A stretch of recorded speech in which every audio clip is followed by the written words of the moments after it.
आगे है बहुत ही धमाकेदार ट्विस्ट, क्योंकि यहाँ पर रौनक ने कर ली है प्रार्थना के साथ शादी और वो बहुत ही ज़्यादा है खुश। लेकिन प्रार्थना को इस बारे में कुछ भी नहीं है पता। लेकिन जैसे ही वो दूल्हे का चेहरा देखती है उसके तो होश ही उड़ जाते हैं। जी हाँ, असल में होता कुछ ऐसा है कि आज यहाँ पर हर्ष पकड़ा जाता है मंडप में, क्योंकि वो पायल के साथ बैठकर शादी कर रहा होता है। लेकिन जैसे ही स्मिता जावेरी उसे देखती है वो जोर जोर से चिल्लाने लगती है और कहती तुम्हारी हिम्मत कैसे ये सब करने की, और रौनक कहाँ है।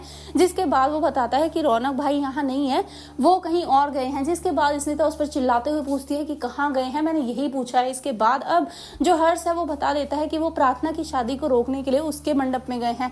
जिसके बाद अब स्मिता को बहुत ही गुस्सा आ जाता है और यहाँ पर जो पायल के पापा होते हैं वो अपने 2 गुंडों को भेजते हैं और कहते हैं कि जहाँ पर प्रार्थना की शादी हो रही है वहां से रौनक को लेकर आओ। जिसे सुनने के बाद वो गुंडे निकल जाते हैं यहाँ पर अब प्रार्थना के मंडप में, और वहां पर दूल्हा बनकर बैठा हुआ होता है रौनक। लेकिन उन्हें नहीं पता है कि वो दूल्हा बना बैठा है। जी हाँ, असल में यहाँ पर वो उसे इधर उधर ढूंढने वाले हैं, लेकिन कहीं भी उन्हें रौनक नहीं मिलेगा। और जब तक शादी हो जाएगी उसके बाद जब रौनक अपना चेहरा सबको दिखाएगा तो यहाँ सबके होश उड़ जाएंगे। जी हाँ, अब उस प्रार्थना को लेकर अपने घर में पहुंचने वाला है रौनक और साथ ही उसका गृह प्रवेश करने के लिए बोलेगा। लेकिन स्मिता जावेरी वो फिर से प्रार्थना की बहुत ही बेइज्जती करेगी और साथ ही उसे निकल जाने के लिए कहेगी। लेकिन रौनक भी इस बार साफ साफ कह देगा कि अगर आपने प्रार्थना को घर से निकाला ना तो मैं भी इसके साथ इस घर से चला जाऊंगा, क्योंकि अब मैं इसका पति हूं और मेरा पति धर्म यही है कि अब मैं प्रार्थना की हेल्प करूं, उसकी केयर करूं और हमेशा उसका साथ निभाऊं। तो जहां ये रहेगी वहीं मैं रहूंगा।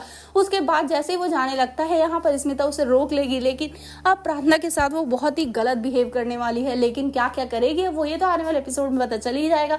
तो भाई आप हैं खुश रौनक और प्रार्थना की शादी से, आप हमें कमेंट बॉक्स में बताएं। ऐसी खबरों से जुड़े रहने के लिए आप हमारे चैनल को जरूर सब्सक्राइब कर लें।